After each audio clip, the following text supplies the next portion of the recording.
Now, I wish to read for a text this afternoon just to start off the life story, found over in the book of Hebrews, the 13th chapter.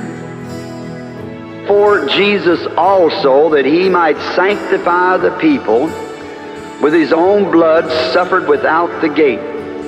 Let us go, therefore, to him without the camp, bearing his reproach. For here we have no continuing city, but we seek one to come. And my thought is that here we have no continuing city, but we seek one to come. I've stood in Rome, where the great emperors and the cities that they thought they would build immortal, and dig down 20 feet to even find the ruins of it. I've stood where the pharaohs had their great kingdoms, and you dig down in the ground to find where the great pharaohs ruled. All of us like to think about our city and our place, but remember, it cannot stand. When I was a little boy, I used to go to a great maple tree. This great, gigantic tree, it was the most beautiful tree. And I could see its great, mighty branches sway in the wind, great, huge trunk. And I said, you know, I believe that this tree will be here for hundreds and hundreds of years. Not long ago, I took a look at the old tree.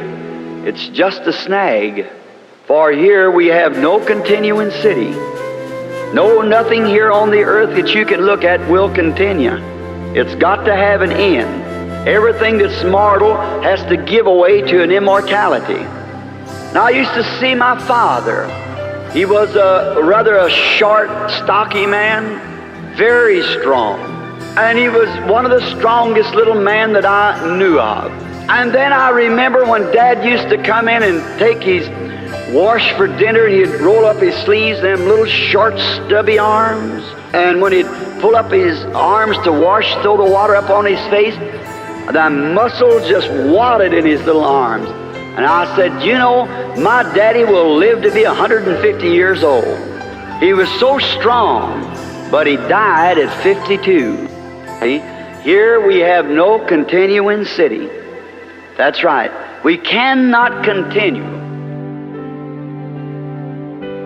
Now let's take a little trip, all of us.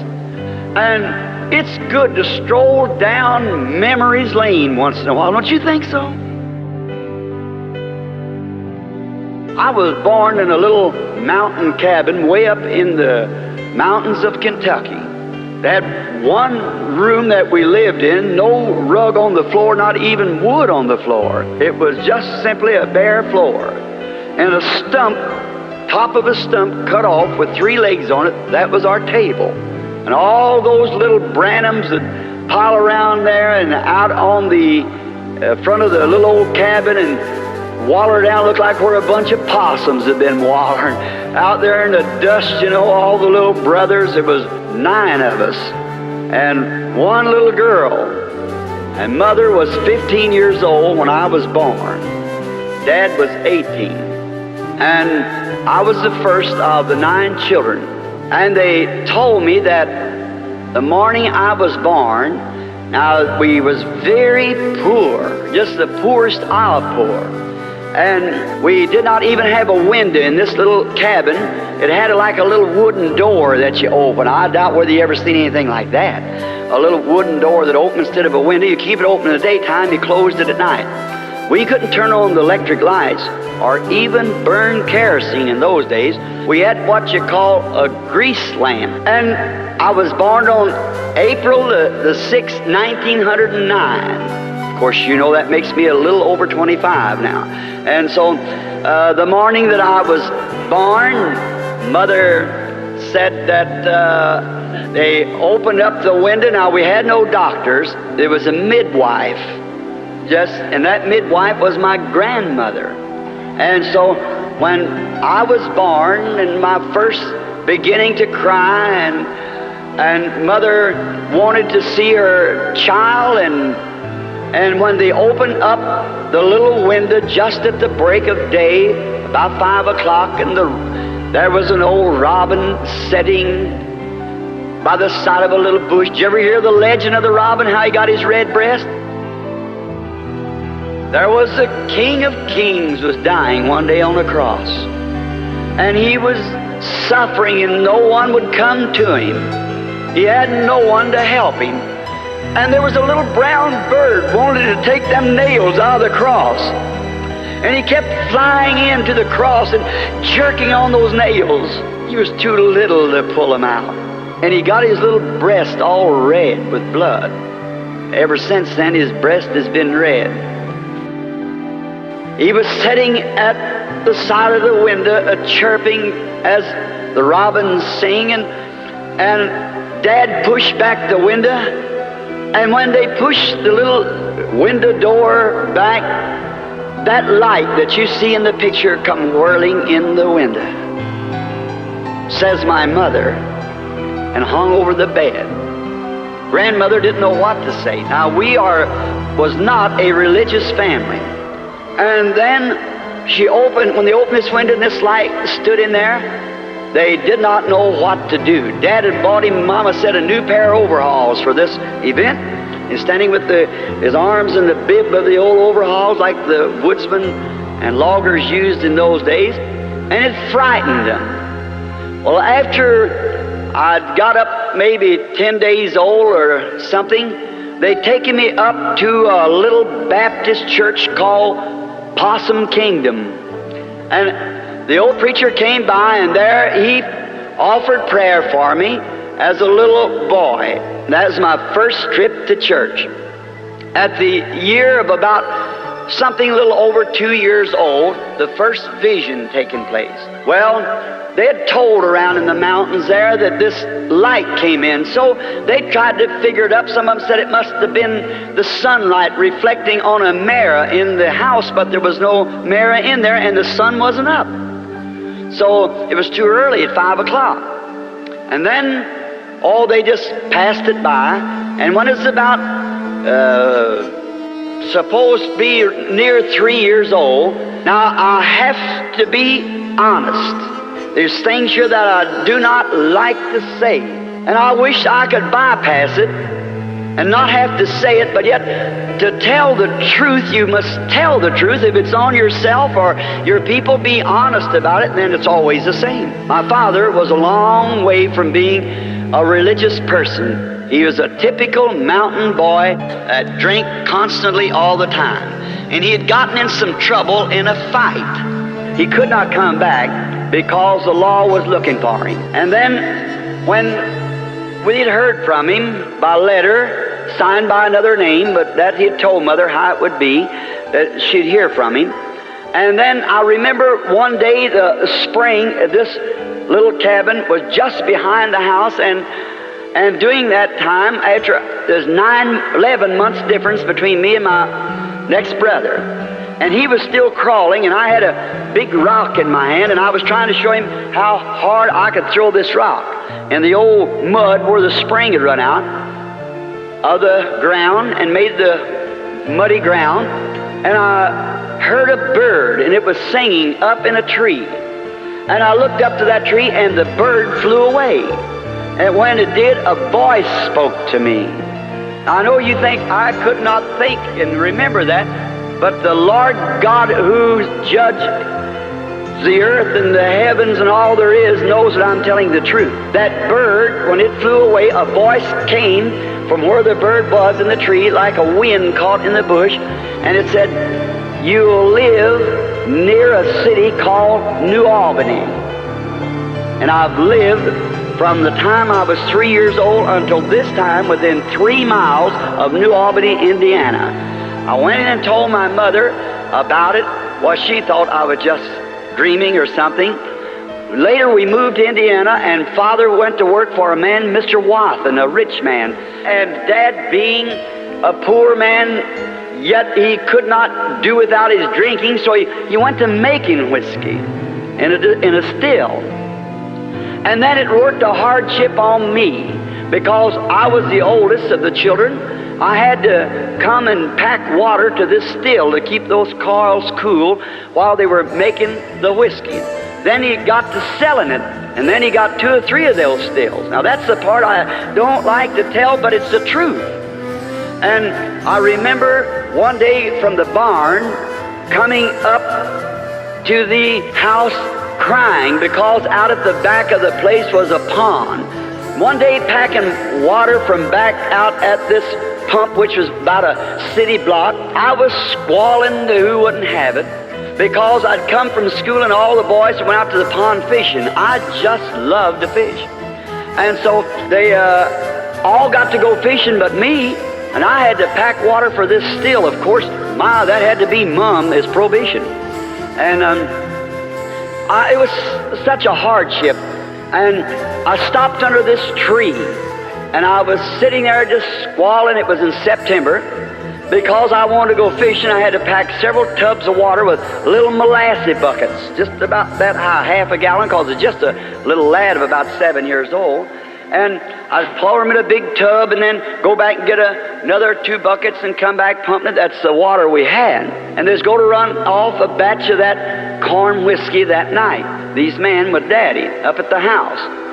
And I was crying, and all at once I heard something making a noise like a whirlwind, something like this. Now I hope it isn't too loud, going, just a noise like that. And I heard that noise, and I looked around. It's just as quiet as it is in this room. Not a leaf blowing nowhere, nothing. And I thought, where's that noise coming from? Well, I thought it must be away from here, just a lad, and it got louder and louder. I picked up my little buckets and squalled a couple more times and started up the lane. I was resting, and I got just a few feet from that, out from under the branches of this big tree, and oh my, it made a whirl sounding. Well, I started up the lane again, and I turned to look at this again. And when it did, a human voice, just as audible as mine is, said, don't you never drink, smoke, or defile your body in any way. There'll be a work for you to do when you get older. Well, like this scared me to death. You can imagine how a little fella felt. I dropped those buckets and home I went just as hard as I could go, screaming the top of my voice, and there was copperheads in that country, snakes, and they're very poison. Mother thought, coming alongside the garden, I'd perhaps got my foot on a copperhead, and she ran to meet me, and I jumped up in her arms, screaming, hugging her, kissing her, and she said, what's the matter? Did you get snake bit? Looked me all over. I said, no, Mama, there's a man in that tree down there. Told me not to drink and not to smoke. Drink whiskeys and things, and I was packing water to a moonshine still right then. And he said, don't you never drink or defile your body in any way. That's immoral, you know, and my child, young manhood with women. And to my best, I have never one time been guilty of such. The Lord help me with those things, and as you go along, you'll find out. So then, don't drink or don't smoke or do not defile your body, for there will be a work for you to do when you get older. And then sometime about a month after that, I was playing marbles out with my little brothers out in the front yard, and all at once I had a strange feeling come on me. And I stopped and sat down on the side of the tree, and we were right up on the bank from the Ohio River. And I looked down towards Jeffersonville, and I seen a bridge rise up and go across the river, span the river, and I seen 16 men, I counted them, had dropped off of there and lost their lives on that bridge. I run in real quick and told my mother, and she thought I went to sleep, but they kept it in mind. And 22 years, the man, the municipal bridge, now it's many of you cross when you cross there, crossed the river at the same place, and 16 men lost their lives building that bridge across the river. It's never failed to be perfectly true. As you see it here in the auditorium, it's been that way all the time. Then I remember coming on up, I got to be a young man. When I got to be a young man, I had ideas like all young men. Going to school, I found them little girls, you know, I was real bashful, you know, and I finally got me a little girlfriend. And another little boy, we were buddies, so he got his daddy's old Model T Ford, and we got a date with our girls, and we was going to take them out. Right. And so I had a few nickels in my pocket, and we stopped at a little place and you could get a ham sandwich for a nickel. And so, I was rich. I could buy 4 of them, see? And after we'd eat the sandwiches and drink the Coke, I started taking the bottles back. And to my surprise, when I come out, women had just started falling from grace at that time, or from womanhood. My little dove was smoking a cigarette. Well, I've always had my opinion of a woman that would smoke a cigarette, and I haven't changed it one bit from that time on. That's right. It's the lowest thing she can do. Well, when I seen that pretty little girl just acting smart, this cigarette in her hand, that like to kill me, because I really thought I loved her.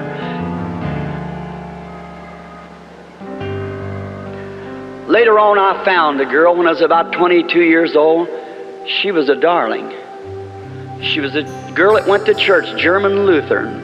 Her name was Branham, and she was a nice girl. She didn't smoke or drink or she didn't dance or anything. A nice girl.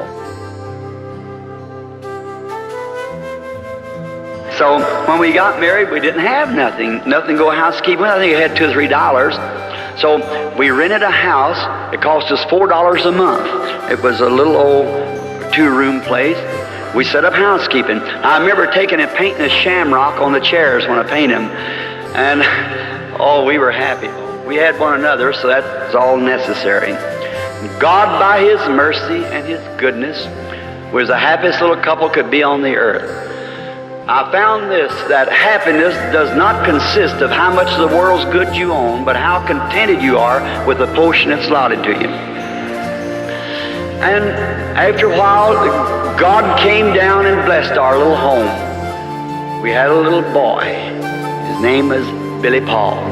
And a little later from that, about 11 months, He blessed us again with a little girl called Sharon Rose, taken from the word of the Rose of Sharon.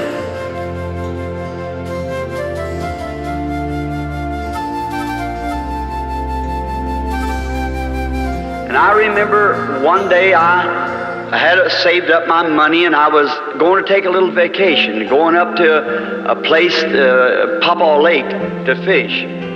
And on my road back, and during this time, I'm leaving out my conversion. I was converted and was ordained by Dr. Roy Davis in the Missionary Baptist Church, and had become a minister and have the tabernacle that I now preach in Jeffersonville.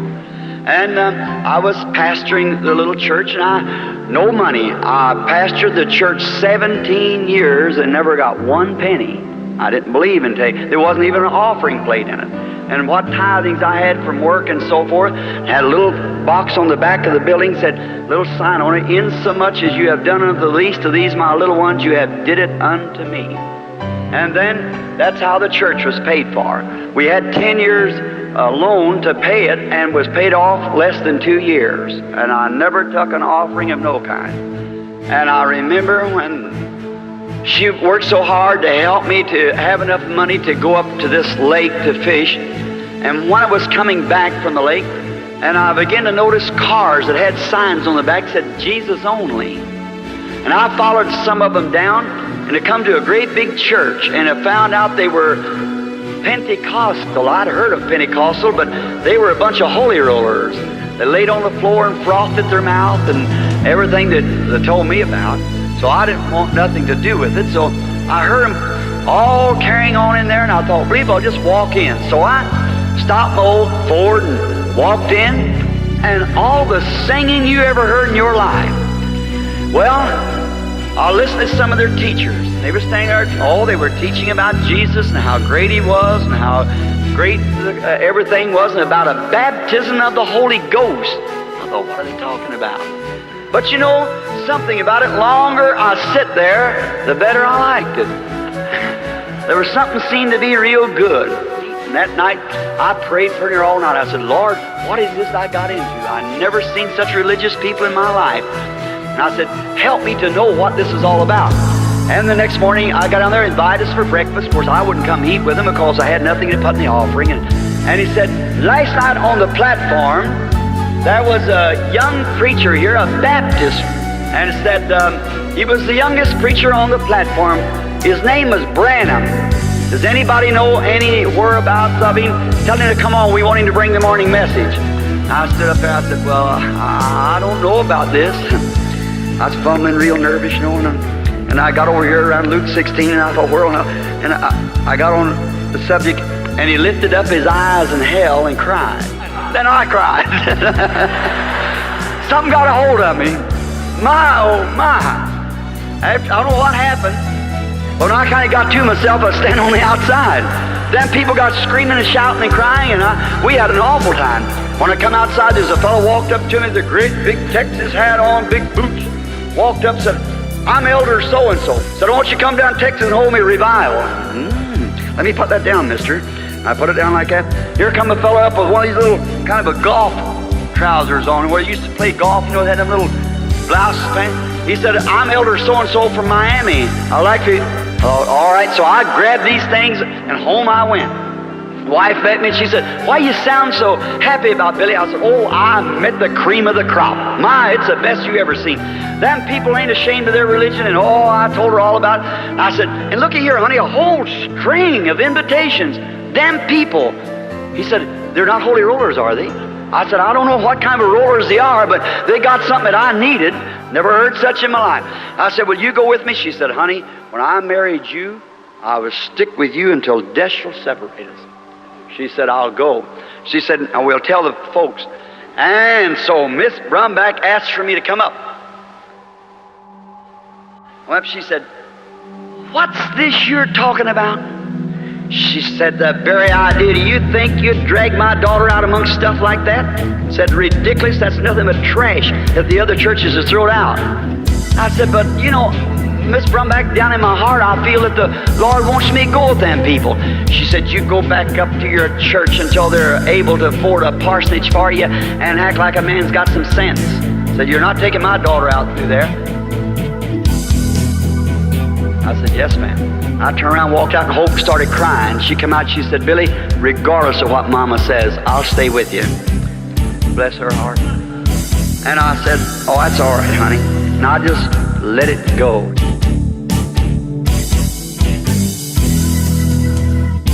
She wouldn't let her daughter go with such people as that because it wasn't nothing but trash. And so I just kind of let it go. It was the worst mistake I ever made in my life. One of the worst.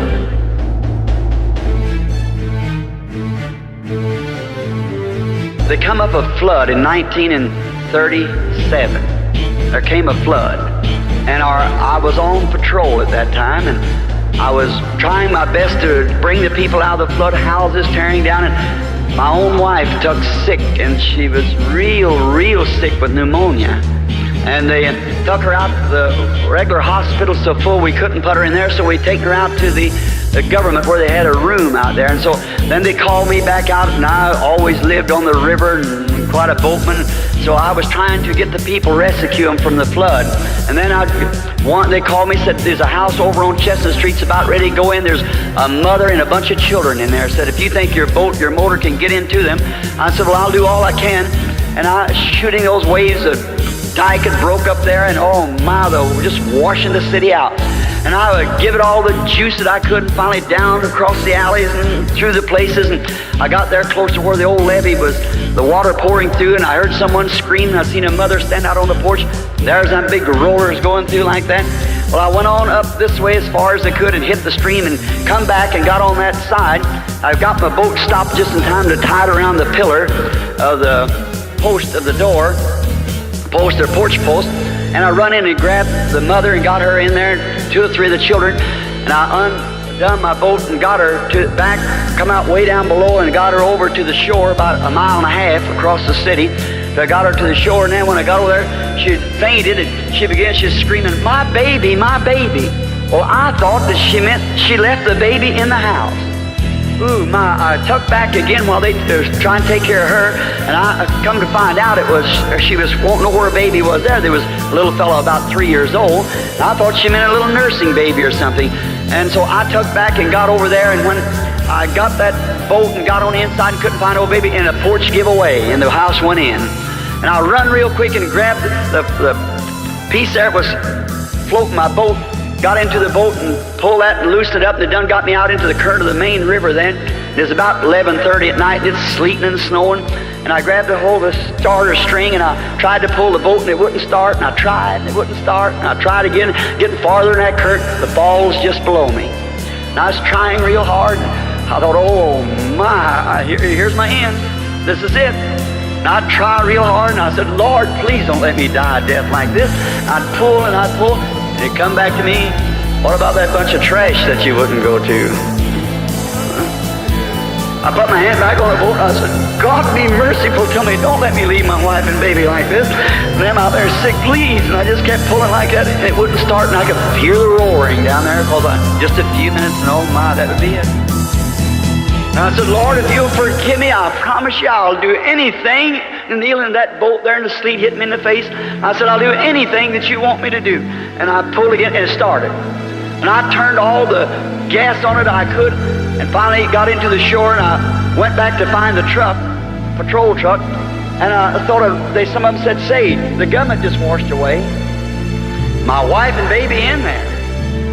Both babies. And I tuck out for the government as hard as I could, and the water was standing about 15 feet deep all through it.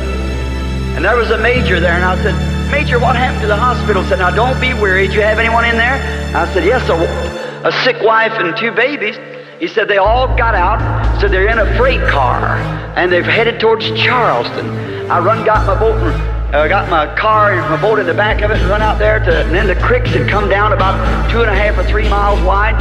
All night long I tried to, some of them said the freight car washed off the tracks out there on the trestle. Well, to find myself marooned out on a little island, sat there 3 days. I had plenty of time to think about whether that was trash or not. Just beating, where's my wife? Finally, when I found her, and a few days after I got out and got across, she was way up to Columbus, Indiana, in the Baptist auditorium where they'd made a hospital-like sick rooms on little government cots. And I ran to her as hard as I could, trying to find where she was, screaming, hope, hope, hope.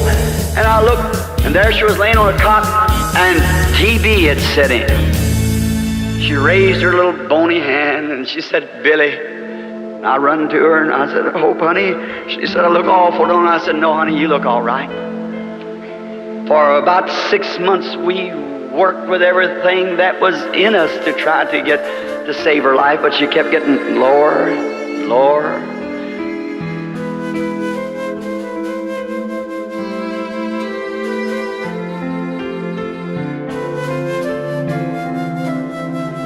One day I was on patrol, and I had my radio turned on, and I thought, I heard him say, make a call on the radio, said, for William Branham, wanted the hospital at once, wife dying. I rushed back to the hospital as quick as I could, turned on the red light and the siren and took off. And then I got up at the hospital, and I stopped running, coming down to the hospital. I seen a little buddy of mine that we fished together, we run together as boys, Sam Adair. And so then here he come out like that, and had his hat in his hand. He looked at me and he just started crying. And I run up to him, throw my arms around him, he put his arms around me, he said, Billy, she's going. He said, I'm sorry, I've done all I could do, I've had specialists and everything. I said, Sam, surely she's not going. He said, yeah, she's going. And he said, don't go in there, Bill. And I said, I've got to go in, Sam. He said, don't do it, please don't. I said, let me go in. He said, I'll go with you. I said, no, you stay out here. I want to stay with her in her last minute. I walked in the room, and the nurse was sitting there, and she was crying because she and Hope was schoolmates together. And so I looked over, and she started crying, put her hand up, started walking over. I looked over and shook her. There she was. She went down from about 120 pounds to about 60. And I shook her. And if I live to be 100 years old, I'll never forget what happened. She turned over, and those great, big, pretty eyes looked up at me. She smiled. She said, why did you call me back, Billy?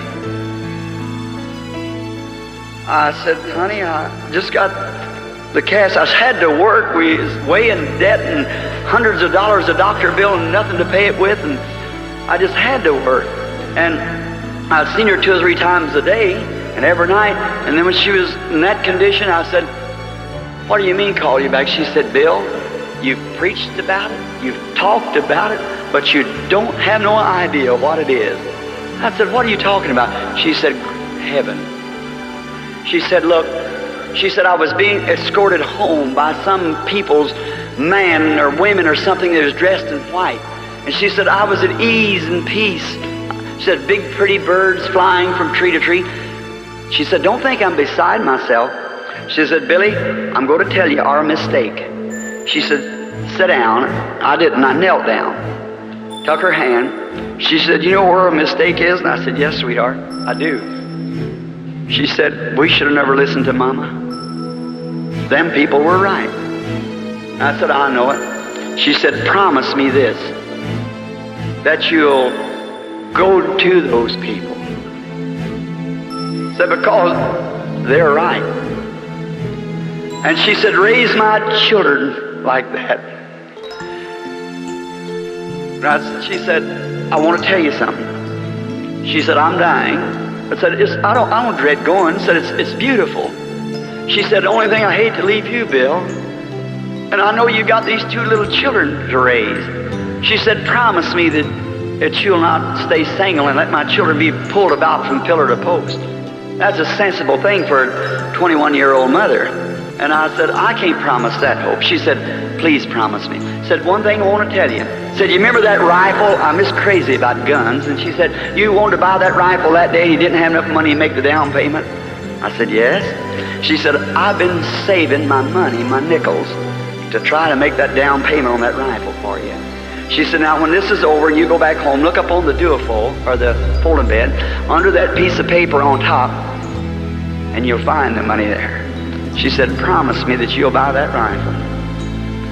You don't know how I felt when I seen that $1.75 in nickels laying there. I got the rifle. And she said, now don't live single. And she said, she didn't know that what was fixing to happen in a few hours, man. And I held her darling hands while the angels of God packed her away. I went home. I didn't know what to do. I laid down there at night, and I heard, I think a little mouse was in the old grate where we had some papers in there, and I shut the door with my foot in there, hung her kimono on the back, laying down there in the morgue. And just in a little bit, someone called me, said, Billy, this Brother Frank Roy said, your baby's dying. Said, Doc's up there now, and said she's got tubercular meningitis. She nursed it from her mother. And said she's dying. I got in the car, went up there, and there she was, a sweet little thing, and they rushed her to the hospital. I went out to see him. Sam come up and said, Billy, don't you go in that room. You got to think of Billy Paul. Said, she's dying. I said, Doc, I got to see my baby. He said, no, you can't go in. Said, she's got meningitis, Billy. You'd pack it to Billy Paul. And I waited till he got out. I couldn't stand to see her die and her mother laying down there in the undertaker's establishment. I tell you, the way of a transgressor is hard. And I went, slipped in the door, and when Sam went out, the nurse went out, I went out into the basement. It's a little bitty hospital. She's in an isolated place, and the flies was in her little eyes. They had a little, what we call a mosquito bar, a little netting over her eyes. And she was a little spasm, her little fat leg was moving up and down like that, and her little hands with that spasm. I looked at her, and she's just big enough to be cute, about 8 months old. And her mother used to set her out there with her little 3 corners on, you know, in the yard when I'd come up and I'd toot the horn, and she'd go goo, goo, goo, goo, reaching for me, you know. There laid my darling dying. I looked down to her and I said, Sherry, you know Daddy? You know Daddy, Sherry? And when she looked, she was suffering so hard that one of them pretty little blue eyes had crossed. It like to tore my heart out of me.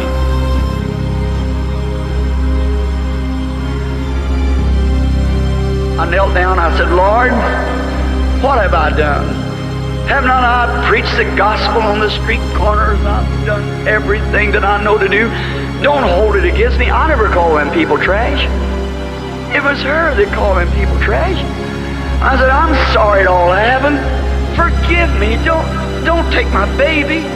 And while I was praying, looked like a sheet or cloth come down, I knowed he had refused me.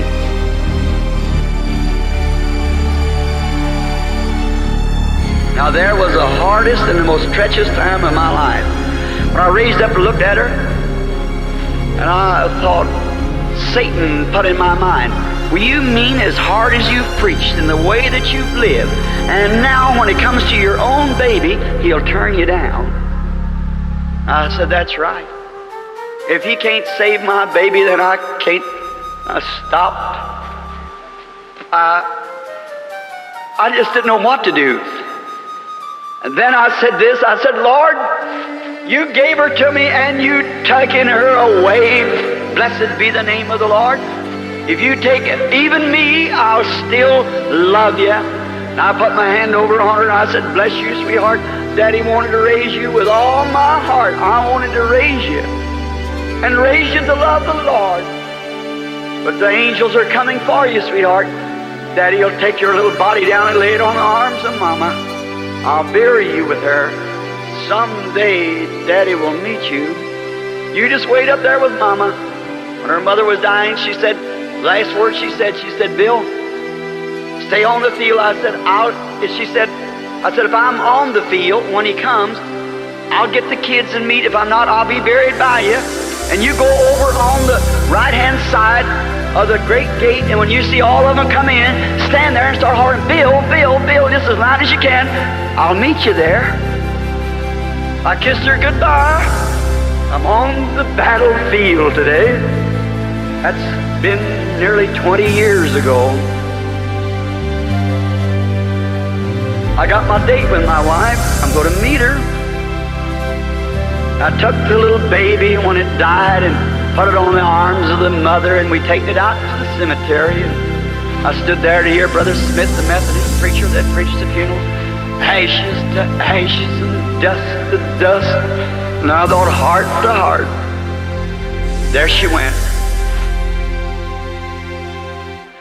Not long after that, I took little Billy there one morning. He's just a little bitty feller.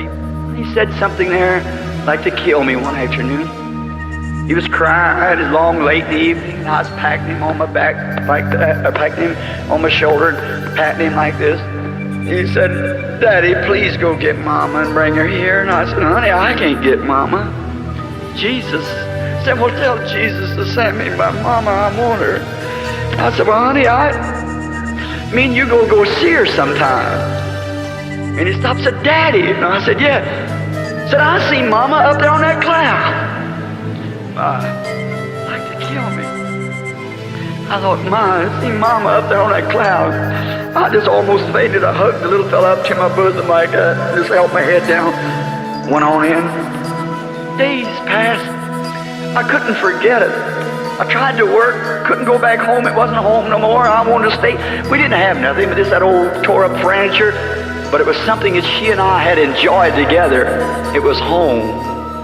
And I remember one day I was trying to work in the public service. I went up to fix an old secretary was hanging down. It was real early in the morning, and I climbed up this cross, and I couldn't get that baby up. I could see my wife going, but that baby going, just a little bitty thing. And I was on there and I was singing, on the hill far away stood an old rugged cross, and the primaries run down to the transformer and went out in the, secondary. And I was hanging up there on it, and I happened to look at the sun coming up behind me, and there my hand stretched out, and the sign of that cross on the hillside. I thought, yes, it was my sins that put him there.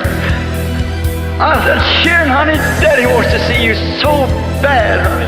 I would like to hold you in my arms again, you darling little thing. I got beside myself. It had been weeks. I pulled off my rubber glove. There's 2,300 volts running right beside of me. I pulled off my rubber glove. I said, God, I hate to do this. I'm a coward. But Sherry, Daddy's going to see you and Mommy just in a few minutes.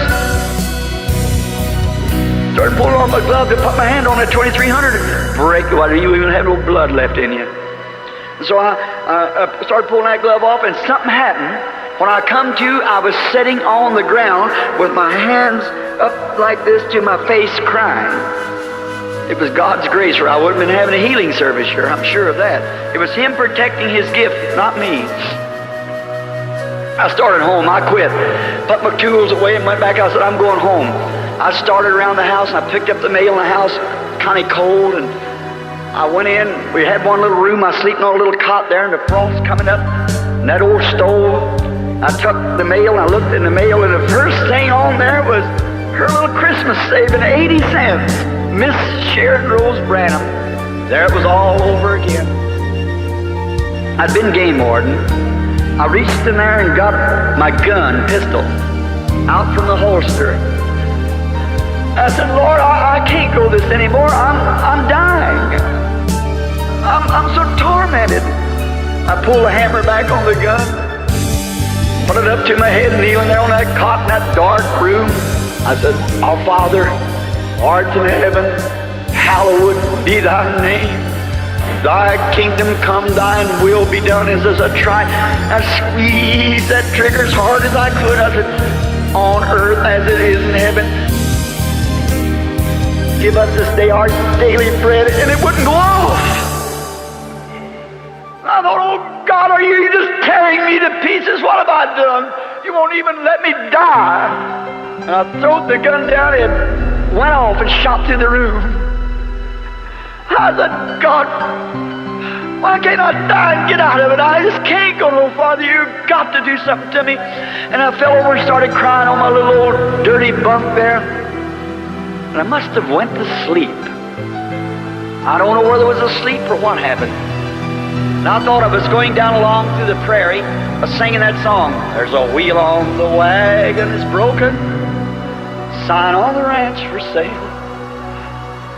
As I went along, I noticed an old covered wagon, like a little prairie schooner, and the wheel was broke. Of course, that represented my broken family. And as I got close, I looked, and there stood a real pretty young girl, about 20 years old, white flowing hair and blue eyes, dressed in white. I looked over at her. I said, how do you do? Went on. She said, hello, Dad. And I turned back and I said, Dad? Well, I said, how, miss, can I be your daddy when you're as old as I am? She said, Daddy, you just don't know where you're at. And I said, well, what do you mean? She said, this is heaven. Said, on earth I was your little Sharon. Well, I said, honey, you was just a little baby. Said, Daddy, little babies are not little babies. Sure, they're immortal. They never get old or never grow. And I said, oh, Sharon, honey, you're a pretty young woman. She said, Mama's waiting for you. And I said, where? She said, up at your new home. And I said, new home? Branhams are vagabonds. They don't have homes. They just... And I said, well, I never had a home, honey. She said, but you got one up here, Daddy. I don't mean to be a baby, but it's just so real to me. As I start to thinking of it, it all comes back again. She said, you got one here, Daddy. I know I got one over there. Someday I'll go to it. She said, where's Billy Paul, my brother? I said, well, I left him at Miss Broy's just a few minutes ago. Said, Mother wants to see you. And I turned and looked, and there was great big palaces, and the glory of God coming up around him, and I heard an angelic choir singing, my home, sweet home. I started up a long steps running just as hard as I could, and when I got to the door, there she stood, a white garment on, that black hair long, holding down her back. She raised out her arms as she always did when I come home tired from work or something. I caught her by the hands and I said, honey, I seen Sharon down there. I said, she made a pretty girl, didn't she? She said, yes, Bill. She said, Bill, put her arms around me, and she said, just around my shoulders. She started patting me. She said, stop worrying about me and Sharon. I said, honey, I can't help it. She said, now Sharon and I are better off than you are. And said, don't worry about us no more. Will you promise me? And I said, I said, I've been so lonesome for you and for Sharon, and Billy cries all the time for you. I said, I don't know what to do with him. And she said, it'll be all right, Bill.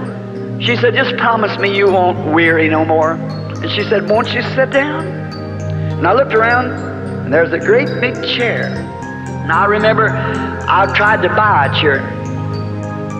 I tried to buy a chair one time. We just had them old common wooden bottom chairs for that breakfast set. We had to use them, the old chairs we had. And we could buy one of these chairs that let back in the back like I forget what kind of easy rest chair, and it cost $17. You could pay $3 down and $1 a week. And we got one, and when I come in, I'd work all day and preach till midnight around the streets and wherever I could preach. And one day I got behind on my payments. We couldn't make it, and it got day after day. And finally, one day they come and got my chair, took it. That night I never will forget. She had me a cherry pie baked, poor little old thing. She knew I was going to be disappointed. And after supper, I said, what's you so good about tonight, honey? And she said, say, I had the boys over in the neighborhood to dig you some fishing worms. Don't you think we ought to go down to the river and fish a little while? And I said, yes, but... And she started crying. I knew there was something wrong. I had an idea, because it already sent me a notice it's coming to get it. We couldn't make that $1 payment a week. We couldn't afford it. She put her arms around me, and I went to the door, and my chair was gone. She told me up there, she said, you remember that chair, Bill? And I said, yes, honey, I remember. So that's what she's thinking about, wasn't it? Yeah. She said, well, they won't take this one. This one's paid for. She said, sit down just a minute, I want to talk to you. And I said, honey, I don't understand this. And she said, promise me, Billy, promise me that you won't worry anymore. You're going back now. I said, promise me you won't worry. And I said, I can't do that. And just then I come to. It was dark in the room. I looked around and I felt her arm around me. I said, Hope, are you here in the room? She started patting me. She said, you gonna make me that promise, Bill? Promise me you won't worry no more? I said, I promise you. And then she patted me 2 or 3 times, and she was gone. I jumped up and turned on the light, looked everywhere. She was gone. But she's just gone out of the room. She isn't gone, she's still living. She was a Christian. Billy and I went to the grave here some time ago, packing a little flower for his mother and sister just on an Easter morning, and we stopped. The little fellow started crying. He said, Daddy, my mom is down there. I said, no, honey, no, she ain't down there. Sister ain't down there. We got a folded over grave here, but way across the sea there's an open grave where Jesus rose, and someday he'll come, he'll bring Sister and Mama with him. I'm on the battlefield today, friends. I just can't tell anymore. God bless you. Let's bow our heads a minute.